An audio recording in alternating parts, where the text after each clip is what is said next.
Соглашение между Чечней и Ингушетией об определении границ одобрено старейшинами двух республик. Поиск решения шел непросто. Кому-то в Ингушетии даже захотелось вывести малоинформированных людей на улицу. Им рассказывали, что Ингушетия якобы теряет до 10% территории. Ингуши – народ героический. Вспомним хотя бы дикую дивизию. А уж тут, когда пошел слух о потерях, то многие искренне возмутились. Интересно, что этим любящим свою республику ингушам организаторы митинга даже не показали карту межевания административной границы. А ведь на ней видно, что в одном случае республики обменялись равными территориями, а во втором Ингушетия даже приросла на 7 тысяч гектаров за счет бамутского лесничества. И самое главное, старейшинам с каждой стороны и тем, кто живет у новой границы, все понятно, и вопросов уже не возникает. Подробности решения в репортаже Дмитрия Кайстра. Лошади Адама Хациева из ингушского села Аршты славятся далеко за пределами республики. Ингуши из этих мест считаются лучшими коневодами едва ли не на всем Кавказе. А лошадей Адама, что пасутся на этих полях, знают жители всех близлежащих сел. Для меня здесь границ нету. Я могу сегодня жить в Бамуте, если я хочу. Я хочу жить в Арштах, если я захочу. Никто не запрещает. Не разделяли никогда ни чеченов, ни ингушей. От ингушского Аршты до чеченского Бамута по прямой всего-то 7 километров. Веками люди здесь так и живут. Ходят друг к другу в гости, общаются между собой. Установление административной границы ничего не изменило ни в мироощущении, ни в ежедневном жизненном укладе соседей-родственников. Рассказывают нам старейшины из Бамута Сайхан Саламов и Саид Хачукаев. Договор справедливый, объективный договор. Он не нарушает суверенитет ни одного гражданина, ни одного субъекта. Мы один народ, мы военахи, мы жили дружно. Сталинскую депрессию вместе испытали. И голод, и холод. И у нас очень сильные родственные связи. Мы никакие претензий не имеем к ингушскому народу. Старики в ингушском селе Аршты в эти дни тоже часто собираются вместе. Обсудить, что дает людям установленная административная граница. Послушать ингушских старейшин Малты Акиева и Умара Андреева приходит все село. Бамут рядом с нами.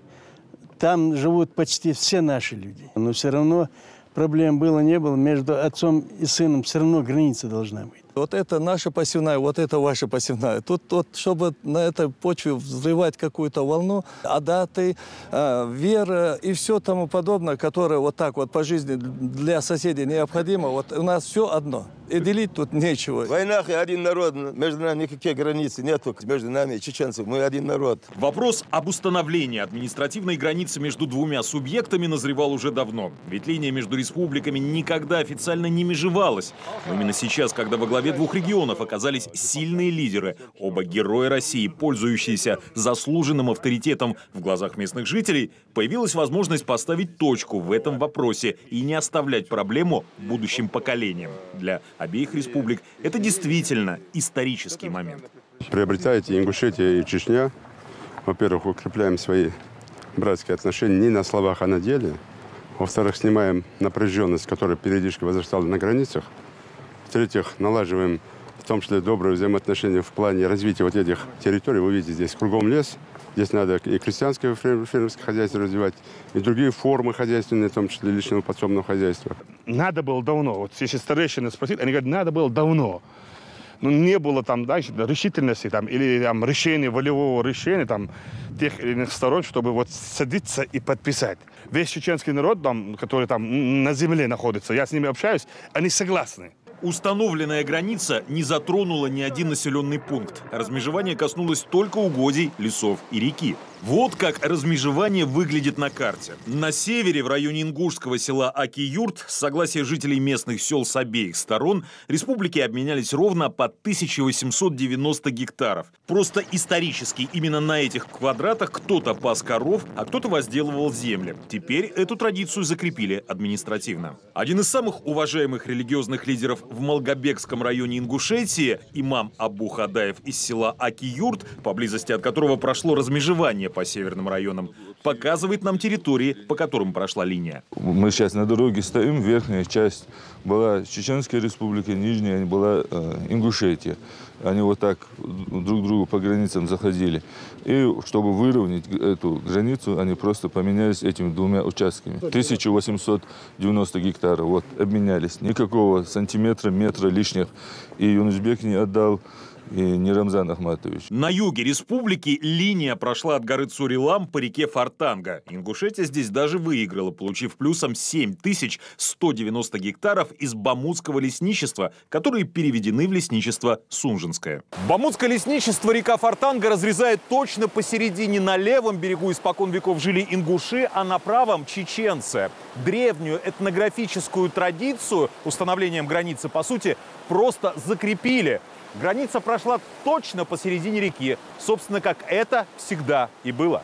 Испокон веков местные жители знали, кто и где живет на этой земле. Вот с этой стороны всегда жили ингуши. Та была чеченская территория, да, во время Ингушетии. Это была чеченская. Это вот жители все подтверждают.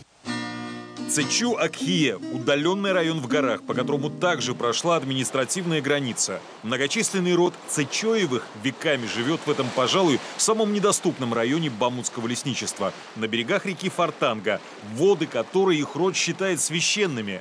Саид показывает нам места, что стали землей обетованной для многих поколений Цечоевых. Здесь прошлое и настоящее древнего рода. Да и как можно разделить историю древней реликвии, такие как вайнахские родовые башни? Мастерство строительства башен в горах передавалось по наследству. А теперь и для чеченцев, и для ингушей они одинаково священны. Как, впрочем, и все эти места, проникнутые легендами и горскими традициями. Эти удивительные по красоте пейзажи не менялись уже веками. Как ничего не поменялось и в жизни людей, что живут на этой древней земле. Как это делали их деды и прадеды и будут делать дети, внуки и правнуки. Районы вокруг селения Датых в Сунжинском районе Ингушетии в прошлом веке стали объектом внимания нефтяников. А вот, между прочим, и они – нефтяные скважины. В эти дни ходили разговоры, что нефть уж точно просто так поделить не получится. Но и здесь оказалось все просто. Датыхское нефтяное месторождение было открыто в этих местах еще в прошлом веке, но уже в 30-е скважины законсервировали. Нефть оказалась высокосернистой, и ее добыча была признана нерентабельной. Когда искали нефть, в окрестностях пробурили 19 скважин. По итогам установления административной границы 3 скважины оказались на территории Чеченской республики, 16 скважин на территории Ингушетии. Впрочем, и это не имеет никакого значения. Добывать нельзя из-за сопутствующего ядовитого газа. Сейчас вопрос стоит в том, чтобы эти скважины, до них добраться и найти способы и возможности эти скважины ликвидировать в ближайшее время. В ингушском селе Аки-Юрт, недалеко от которого проходит теперь административная граница, старейшины собрались, чтобы обсудить важные нововведения. Раньше до утвержденной линии, говорили старики, было много неудобств. На чьи деньги чистить лес, следить за пожарной безопасностью. Теперь все становится на свои места. Самый уважаемый житель села Али Кахаев пришел послушать односельчан, какие преимущества дает административная граница, а потом высказался и сам. Какая разница, что тут 100 гектар, там 100 гектар. Поменяли и все. В экономическом плане вот эти вот сельхозугодия и так далее, каждый будет знать зону своей ответственности. И силовые структуры, и хозяйственный субъект, они будут иметь четко ограниченные границы, будут знать, кто за что отвечает. Границу выделили, выровняли. Ни метр туда, ни метр сюда. Остальное все нормально. Между двумя братьями никакой ссоры не должно быть. Но территория должна быть обозначена. Поэтому мы, как братья, живем, жили и будем жить. Чеченские старейшины по другую сторону границы в селе Бамут в своем мнении тоже едины. Конфликтов друг с другом они не допустят. То есть поссорить не получится? Не получится. Мы не дадим ссорить. Мы на границе живем. Пока не было административной границы между субъектами, линии пробовали чертить только между муниципальными районами. Но где именно соприкасались условно чеченские и условно ингушские земли, было не до конца понятно. И вот теперь предлагают предлагается эти административные границы обозначить и закрепить. Важнейшее решение, которое было принято по результатам исследования комиссий, что работали от каждой из республик. В течение 3 месяцев специалисты по разным вопросам прошли по всем участкам административной границы. Полям, лесным угодьям, речным долинам. Обследовали каждый гектар, опрашивали жителей по обе стороны будущей линии и только потом согласовали документ. Старейшины, историки, умные, образованные люди, все работали и определили, вот так должна быть граница. Создали комиссию по обращению Юнусбека Евкурова. Давайте создадим комиссию и решим в конце концов вопрос. На себя возьмем этот удар.